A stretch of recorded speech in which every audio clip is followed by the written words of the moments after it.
বুধবার মধ্যপ্রদেশের মন্ত্রী বিজয় শাহ, কর্নেল সোফিয়া কুরেশি এবং উইং কমান্ড্যান্ট রমিকা সিং তাদেরকে নিয়ে কুরুচিকর মন্তব্য করার প্রতিবাদে সরব হয়ে ত্রিপুরা প্রদেশ মহিলা কংগ্রেসের উদ্যোগে এক বিক্ষোভ কর্মসূচি পালন করা হয়। এদিনের এই কর্মসূচিতে মন্ত্রীর কোষপতলিকা আগুন ধরিয়ে পোড়ানো হয়।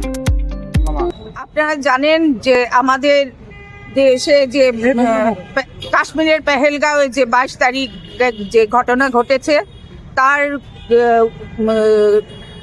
বিরুদ্ধে, পাকিস্তানের বিরুদ্ধে যে অপারেশন চালিয়েছিল, অপারেশন সিন্দুর, তার নেতৃত্ব যে দিয়েছিলেন কর্নেল সোফিয়া কুরেশি এবং উইং কমান্ডার ভূমিকা সিং, তাদেরকে নিয়ে বিজেপির যে মধ্যপ্রদেশের মন্ত্রী বিজয় শাহ যে অশালীন মন্তব্য করেছেন, সেটা ত্রিপুরা প্রদেশ মহিলা কংগ্রেস ধিক্কার এবং নিন্দা জানায়। সেটা উনি কি বলেছেন যে আমাদের কর্নেল সোফিয়া কুরেশিকে তাদের পাকিস্তানে পাঠিয়েছে তাদেরই বেটিকে মারার জন্য।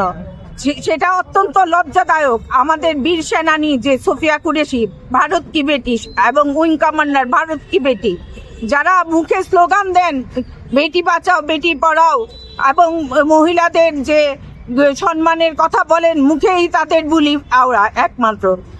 আমাদের মহিলাদের বিদ্বেষী এবং জাতি বিদ্বেষী তো ছিলই, তারা বিশেষ করে মুসলমান সম্প্রদায়কে যে ঘৃণা দৃষ্টিতে দেখত তা তো ছিলই, তার সঙ্গে আমাদের যে মহিলা বিদ্বেষী সেটা আবারও প্রমাণ করেছে।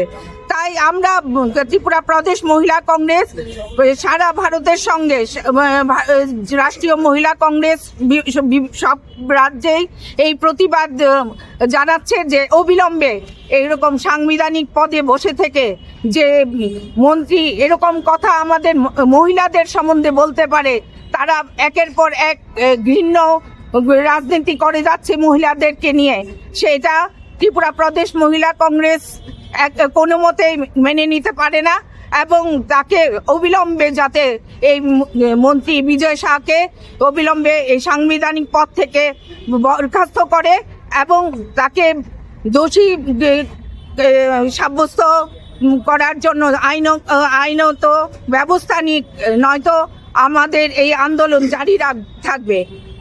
বারবার তারা মহিলাদেরকে নিয়ে যেভাবে কুরুচিপূর্ণ মন্তব্য শুধু সোফিয়া কুরেশিকে নিয়েই বলেনি, উইং কমান্ডার ভূমিকা সিংকে নিয়ে ওরা ট্রোল করেছে। অন্ধভক্ত বিজেপি কি ভেবেছে এইভাবে মহিলাদের উপর একের পর এক কুরুচিকর মন্তব্য এবং বিভিন্ন হুমকি দেবে?